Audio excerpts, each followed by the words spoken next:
Alors, bonjour à toutes et à tous. Alors aujourd'hui, on se retrouve sur A Beauty Vision avec Valérie Saban, que j'ai le plaisir de Enchantée. recevoir. Bonjour Valérie. Bonjour à tous. Alors Valérie Saban, Valérie, on te connaît donc par ton métier d'influenceuse sur Instagram plus que important. Également pour ton métier, j'allais dire d'illustratrice, parce qu'en effet, tu as un talent fou avec ta main et un crayon et des aquarelles et des pinceaux. Et du coup, j'avais envie aujourd'hui de pouvoir partager avec toi et de partager avec tous les autres, justement, ce parcours que tu as derrière toi, parce que tu es une toute jeune femme d'une toute petite trentaine d'années. Je voulais que tu puisses nous parler de ton parcours, de ton métier d'influenceuse / entrepreneur. Voilà, à toi la main, c'est à toi de nous parler de toi, de ton parcours et de tes talents. Allez, je vous raconte tout. Alors moi, il faut savoir que ça, c'était pas forcément bien commencé, on va dire. J'ai démarré par une école de mode, donc il y a maintenant pas mal de temps. Hein. J'ai été diplômée en 2009. Et en fait, sortie d'école, on se retrouve forcément avec des dettes et une envie de travailler assez impressionnante, mais c'est pas toujours facile. Donc moi, je l'ai fait à Marseille. Et je suis allée à Paris pour justement me perfectionner, travailler dans mon rêve, c'était de travailler pour les grandes maisons. Enfin voilà, je voulais vraiment, et c'était la haute couture que je visais, etc. Sauf que je suis arrivée à Paris et je n'avais aucun contact dans la mode. Et ça, c'est Mais compliqué. aucun. On ne va pas se mentir, c'est très compliqué. Voilà. Donc j'avais ça, et puis en plus j'avais cette histoire de crédit, étudiant, etc. Donc c'était La vraiment vraie très vie compliqué pour réelle, moi. la vraie vie réelle et concrète, oui. Voilà. Donc, ce qui s'est passé, c'est que j'ai refait une année en alternance pour essayer de me faire des contacts chez les nouveaux ateliers. Donc, c'était des costumes sur mesure avec un scanner digital, etc. Et j'ai vu que la mode, c'était pas si facile que ça non plus. J'avais fait un stage aussi avant chez Hiro en tant que styliste. Et pareil, j'avais vu aussi que c'était pas si facile que ça. J'ai toujours eu cette volonté de faire de la mode. Ouais.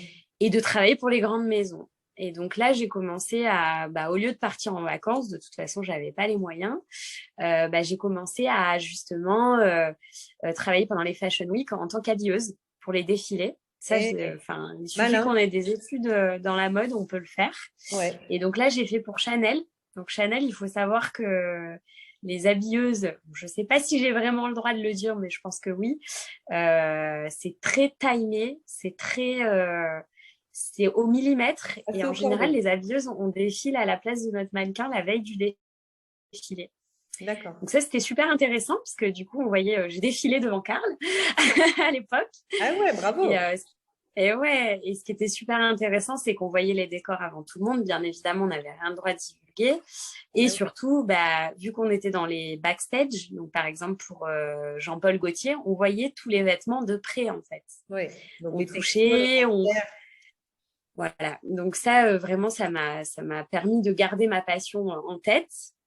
Et en parallèle aussi, j'ai commencé à organiser des soirées, des événements, parce qu'un de mes clients était le directeur du restaurant Le Kong. Ouais. Et en fait, il m'a donné carte blanche tous les jeudis de la Fashion Week.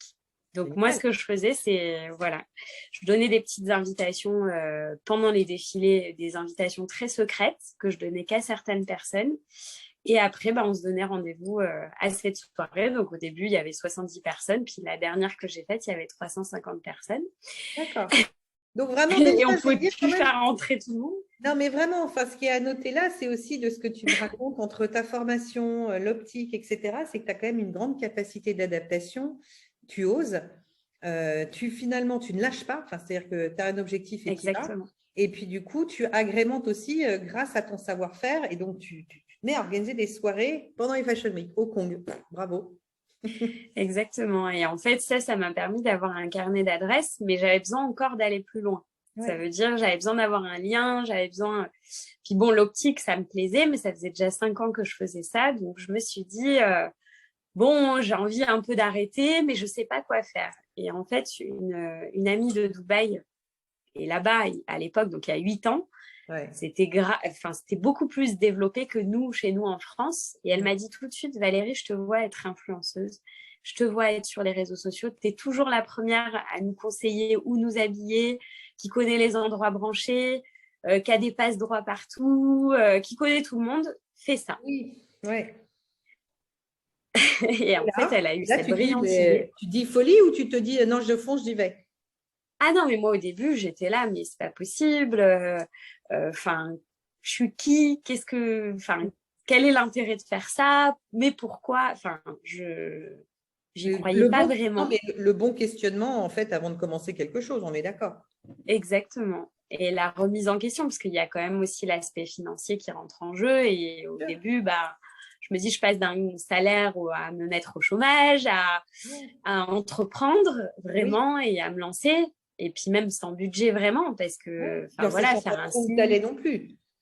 Non, exactement. Et puis c'est marrant parce qu'il y avait l'autre copine que j'ai virée, hein, évidemment, qui me disait mais non, t'es au chômage. Là, j'ai vu en bas de chez moi, il y a la boulangerie qui cherche quelqu'un. Va postuler. Et c'était drôle parce que j'avais vraiment les deux sons de cloche. Ouais. Et je trouve que dans la vie, on est souvent confronté à ça, à se dire est-ce que je choisis la terre à terre qui n'y croit pas du tout et puis va au train-train quotidien et ce qui est bien aussi, hein, ça dépend de notre objectif de vie. Mais c'est pour ça que les conseillers ne sont pas forcément les payeurs et qu'il faut aussi faire confiance à son instinct et à ses envies propres parce que ce que quelqu'un peut te conseiller peut te convenir ou pas. Donc, de toute façon, tu deviens ton libre arbitre en fait. Exactement. Et en fait, il y avait l'autre fille qui me disait suite à ta folie, fais ce que tu dois faire et fonce. Et fais le bien. Et effectivement, je me suis mise aucune limite. Voilà. Et en fait, ce qui avait de bien, c'est que quand j'ai quitté mon travail, il y a eu la Fashion Week juste après. Et évidemment, comme j'y travaillais déjà, j'avais certains passe-droits. Et en fait, j'ai commencé à montrer les coulisses de la mode. Donc vraiment, montrer les backstage, l'attente avant un défilé, comment ça se passe, qui est invité, toutes les informations qu'on peut donner, qu'on a le droit de donner, etc. Exactement. Et en fait, là, j'ai eu énormément de gens qui m'ont suivi. Ouais. Oui, il y a une limite, hein, mais je veux pas... Oui, bien sûr, et c'est passionnant parce que tu fais rentrer, j'allais dire, le grand public dans un milieu très, très, très fermé. Et dont on sait très bien que tout ce qui est un peu fermé, un peu secret, passionne forcément tout le temps. Oui, et puis l'avantage, c'est qu'avec mon téléphone, je pouvais les amener là où je voulais et les emmener avec moi en fait dans cette aventure. Et ce que je trouve drôle aujourd'hui, c'est qu'on a des influenceuses comme Lena Situation qui montrent ça maintenant. Ouais. Limite plus ce côté-là que le côté défilé que tout le monde peut retrouver sur leur site ou voilà, ou sur des journaux ou des choses comme ça. Donc ça veut dire que j'avais déjà, il y a 8 ans, j'avais déjà cette visionnaire de montrer tout ça. Voilà. Alors, et donc ce qui s'est passé, c'est que non, pardon, vas-y, je suis tout de suite passée à... Je termine et en fait, je suis tout de suite passée à BFM TV dans une émission, Good Luxe, etc. Et tout s'est, entre guillemets, dégoupillé et généré. Et en fait, ce qui a été bien, c'est que 2 ans après, j'ai été repérée par un grand visionnaire aussi, Jean-Michel Caram, qui travaille, qui a fondé la marque Ayoma, qui sont des crèmes sur mesure, et en fait, qui m'a donné cet amour pour la beauté, parce que du coup, je gérais tous les réseaux sociaux, et aussi ce côté, justement, une autre vision, en fait, parce que quand on est influenceuse, on met en valeur les produits, mais là, du coup, j'avais l'aspect marque, et qui n'est pas du tout la même stratégie. Non. Et pareil, j'ai appris énormément de choses, et notamment dans la beauté, et c'était hyper intéressant. Alors justement, on est sur ABV, tu le sais, tu vas y avoir droit. Comme tout le monde. La vision de la beauté, Valérie, comment tu pourrais la définir? Alors moi, la vision de la beauté, alors déjà, elle est comment sublimer, en fait, comment se sublimer. Voilà, moi, c'était vraiment comment utiliser tous ces petits astuces, tous ces produits qui peuvent nous aider à nous rendre encore plus belles, à nous révéler. à nous sentir bien aussi, parce que des fois, on a besoin, justement. Ouais. Et c'est vrai que je vais plus avoir tendance à me diriger vers une beauté naturelle améliorée. Je vais D'accord. pas forcément aimer, à part si on a vraiment un complexe énorme sur quelque chose, je vais pas forcément aimer la chirurgie. D'accord. Et ou du moins à un certain âge, peut-être que j'envisagerais, mais Voilà, en tout ça, cas, j'allais dire, oui, ça c'est après, j'allais dire, voilà, c'est aussi contextuel et aussi exactement. en fonction, j'allais dire, du vécu de chacun et de Bien sûr, chacune, puisqu'on le voilà. disait, la beauté est plutôt euh, sans genre et plurielle.